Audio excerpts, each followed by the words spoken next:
Hello, Bob Pillar here from Cornerstone Law Offices, and welcome to our series on community influences. And thanks to everyone who've been following us so far.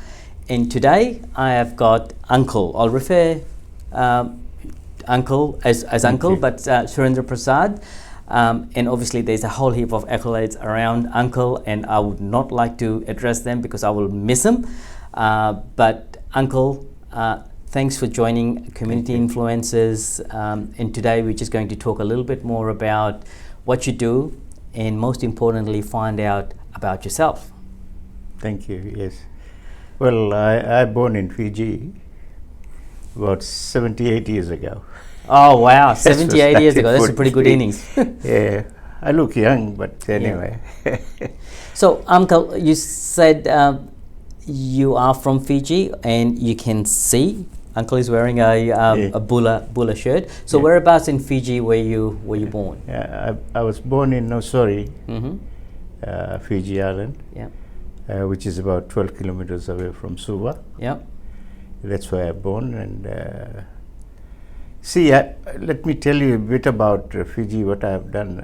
I've been doing community work for the last 62 years now. Yeah, and I started my community work. First I joined JCs, you might know, Young Men Organization. This is a long time ago. I think it was 1959 when I first joined them. They used to have a lot of parks, right? JC's parks. Yes, it used to be, yeah. But it's all disappeared now. I haven't seen any more of JCs this time. And that's what made me really work for the community. And also my history, I have been born very poor. Why? Because my father passed away when I was only 12 years of age, and he was 36.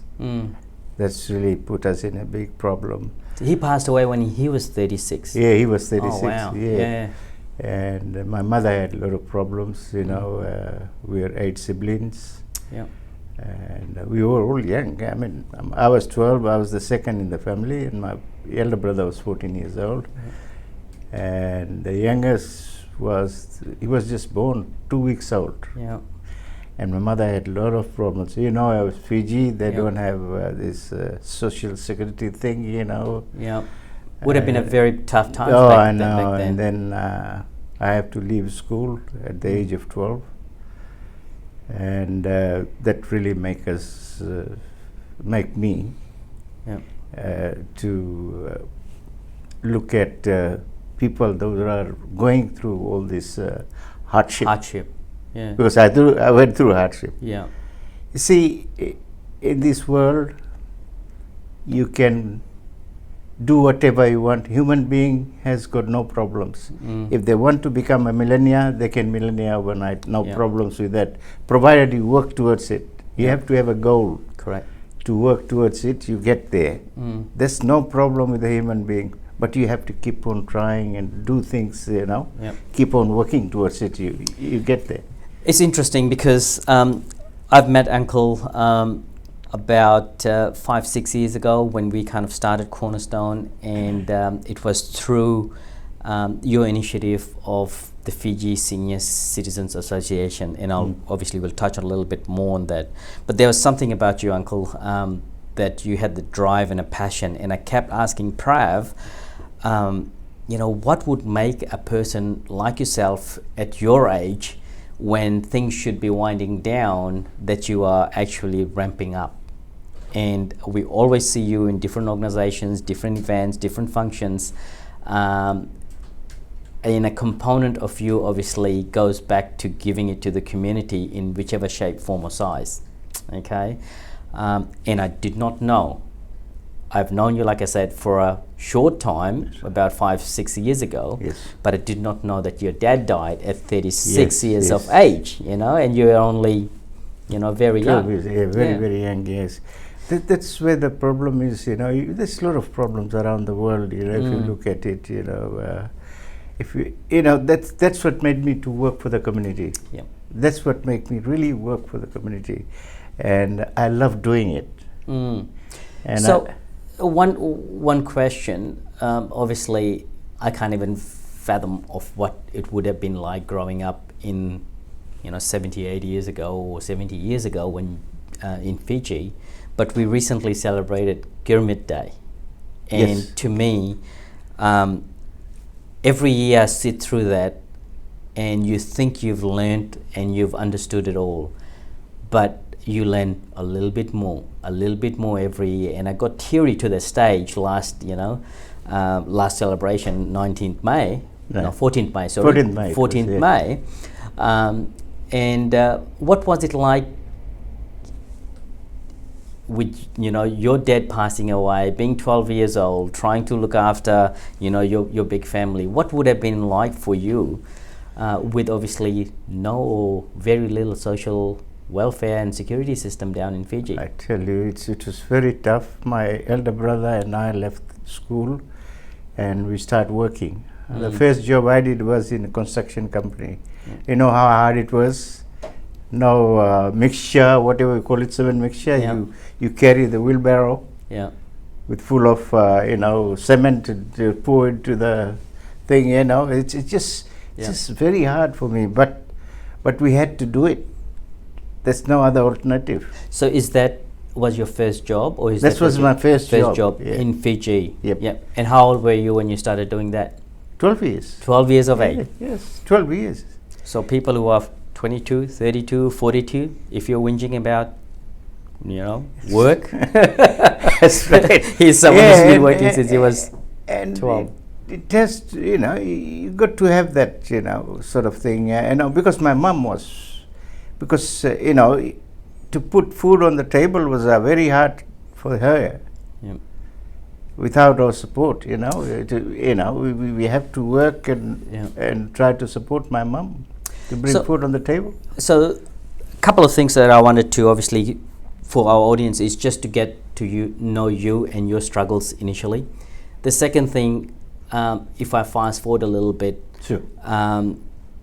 What brought you into Brisbane, into Australia? What was the drive and the reason? Obviously, we live in a very multicultural community here, and one of my biggest passion is, and ever since I was in high school here, is we all talk about multiculturalism, and I see you doing a very good job with integration.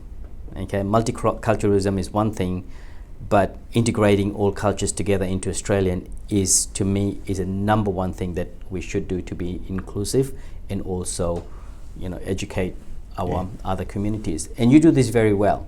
Now, so the question is, what brought you into Australia, and we will take it from there. Yeah. As you know, Fiji is a multicultural country. Very good. Yeah. We worked with Fijians and the natives always, side by side. And we had all those experiences, Yes. working with other communities, all that. Yeah.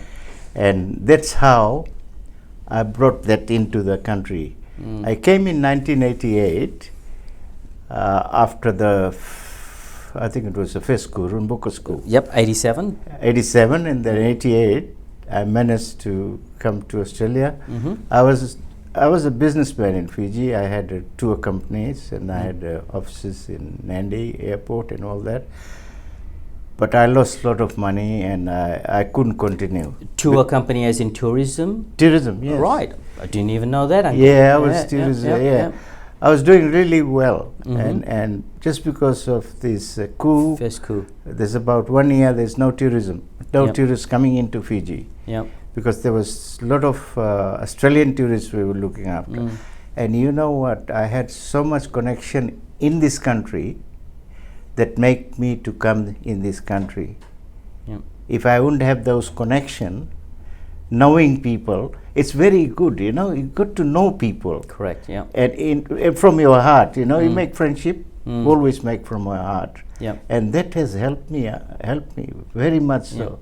So that's what made me to come, because that was very, very strict that time. Remember, the immigration policy was very, very different. Yeah. And I was 46 years of age that time, and it was very difficult, but through my friendship and that's what made me. And also why I came here, for my children's future. Very good, yeah. You know what, I think during the Gilmit presentation, one of the keynote speakers did mention about education for someone from Fiji was a priority because you obviously didn't get that. Your parents wouldn't have got that. That's right. Yeah. So yeah, that's really interesting that education was the biggest driver. Very, very big driver. And also, I tell you, the farmers, Fiji Girmitias has really worked hard. Yeah. You know, they were not educated, Yeah. as you know, and I must have heard the story. Yeah. But, you know, but they have worked so much, so hard. And the only thing in their mind was education, educate their children. Yeah. That's why we all here are here. I mean, not me, but all the that's why I'm here educated. as well. I Exactly. tell you, I mean, that's what, you know, they really work. They just want to have their children educated so that they can make their future for themselves. And that's what happened. And they've done a great job. Yeah. We haven't done that much. The one they have done for us. Exactly, because that was unconditional. They did it because they Oh, yeah. wanted to do it. That's it. Now, for our viewers, now particularly our Australian and multicultural community out there, if you are wondering, you know, why are there Indian-looking people in Fiji? Recently, we kind of recognize, you know, every year we do this on 14th of May, Girmit Day, which basically means it's a agreement that was done between obviously, you know, British system back then into Fiji. Might be worthwhile having a look at it to see really what it means. That's why we are, I mean, I'm the 4th generation Indian, Fiji Indian from those indentured system, but that could be a completely different topic that we can talk about on Girmit. But it's good to see the passion that you have, Uncle. I did not know about, you know, obviously you're growing up. I did not know about your tourism business. Right. But we're running short of time here, but let's focus on the key item that I wanted to, you know, wrap it together as far as what you have done with the Fiji Senior Citizens Association, the hub, and bringing all the communities together. So please, you know, help me and our audiences understand a little bit more about it. All the experience we had from Fiji, I brought it here. And that very day I arrived here, the only thing we wanted for our children to keep up their culture and religion. Yeah. That was our first focus when I arrived here. And we had few people with us, you know, prominent people around, and we wanted to have a temple for children, so that they don't forget their culture and religion and whatnot. And you might know this fellow, Tebadatta, bought a property, and then I worked with him together, and we established Hindu Society of Queensland in 1992. And we bought a church, and then we converted to a temple, and it's still there. That was the first temple. Whereabouts is this, Uncle? It's in Bundal. In Bundal. Oh, the Bundal one. Yeah. Okay, that's that that's was the the one. first temple ever built. Hindu temple in Brisbane. Yeah, that's we good. started And it. still there. Yeah. And from there, then I start working with the multicultural community all throughout, and the Fiji Senior Citizen was established in 2003. We're still going, God bless. Yeah. And we keep working towards our mission was to keep promoting our culture and also working with other communities. And we have kept doing this for a while now. Yeah. And we organize once a year a multicultural seniors dinner, where we get different communities come together. There's about 67 different communities coming together. You know, these are the things that we should be doing in this country. Yeah. You know, if you don't, then you know, what is multicultural? Exactly. We've got to try, and all the community organization should do this, because it's very important for us as well. Yeah. And then I thought, you know, we need to have a place. And I tell you, it's not easy to get a place here. I keep talking to Brisbane City Council for a long time, about 6 years, and keep asking for this. But one thing I must say, they look at everything. How can you manage the place, and how you're going to utilize the place, and how you're going to use it. So what they want you to be successful, yeah? I have shown them how we can do it. Yeah. And we prove them that we can manage. Exactly. You see? It's no use giving someone a tool and don't know how they're going to operate it. I mean, I don't blame them. It will take that much time. Exactly. But finally we got it. And now we named that particular building a multicultural hub. Yeah. And it is a multicultural hub. Yeah. That's why we do about 12 different community events every year. Yeah. And try to bring all different community come together. And they are. So, Uncle, I have attended a lot of events, a lot of functions at this multicultural hub. And to me, one of the things that resonates is the age of people, and also from different ethnic backgrounds and so on. And it's good to have a platform like what you have created or you've initiated, because once a senior is gone, they're gone. They go. Okay. If it's a book, it's a different story. You know, we can go and pull it from the archive. And I think what you have created is a platform for people to be able to share their views, not only from Fiji, obviously using that venue for any other, organizations, but to me, and I often talk to elder people to find out the reason for them to come over here is mainly through education for their kids. But the struggle some of them go through is the lack of connection with other people of the same age or from different background. And to have a venue, a place to go to connect is an awesome initiative. So I know we could talk here for hours, Uncle.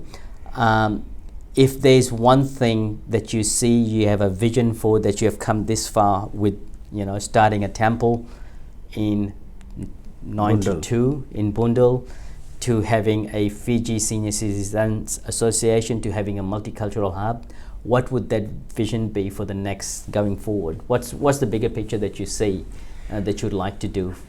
The problem with your younger generation is, in this country, the bigger problem is isolation. Very cool. The elders are facing this problem, and what we are doing towards it, that's why we bought a minibus. Good point. And that was all helped by the state government, the gambling fund or whatever you call it, and we got some money from them and put in some money and bought that. Why we bought that? We try and bring these elders to come together at the center once a month and pick them up during whatever events we have, so that they have transport, because some of them they can't drive, they no transport, whatever it is. But that's why we bought. And another biggest thing we're going to do now is to train this. We got some donation of computers from the schools. Good point. Yes. And what we do, we want to educate this, train these elders to know how to operate computers, so they can be connected with. Exactly. When they are free at home, they got at least something to do. And this is my project now. I'm trying to focus on. And one thing I must tell the younger people: when you get home, at least you talk to your elders, the parents, say how your day been. That will make them happy as hell. You see, and little thing like that is always help these elders. They say, "Oh, somebody is behind me." And that's these people. I mean, this is where the problem is.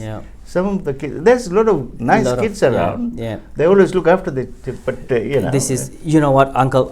I think you've just opened up a complete different can of issues that we can address, and I think I'm even thinking maybe a forum of you and a couple of other seniors from different ethnic or community background, we can have the discussion on Very how good. Yep. we can engage that. But thank you very much for your time. For the audience out there. No, one thing I must tell you, this is a short one. Yeah.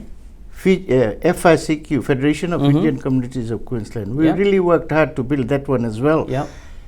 Mahasinatambi, Dr. Mahasinatambi, he's AM now, and he was behind it, and Jim Vagesh, AM. Yep.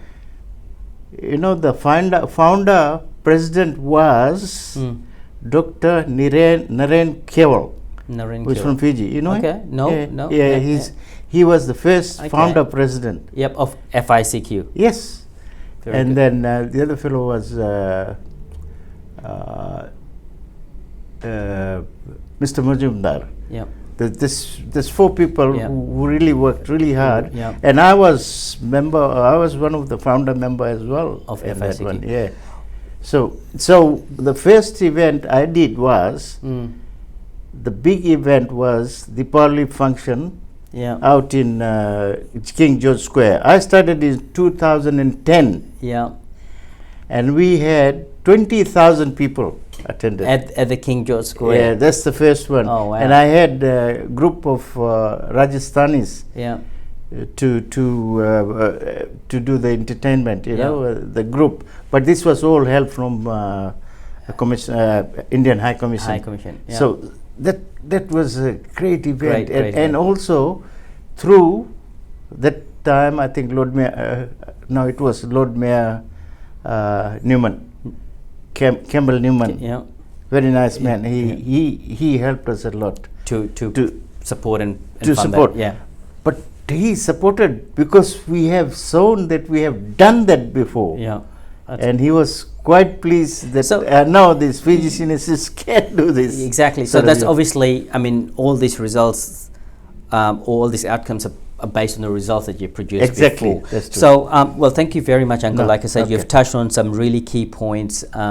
Couple of things for the audiences out there. If you're young and you still have parents at home, you should be blessed.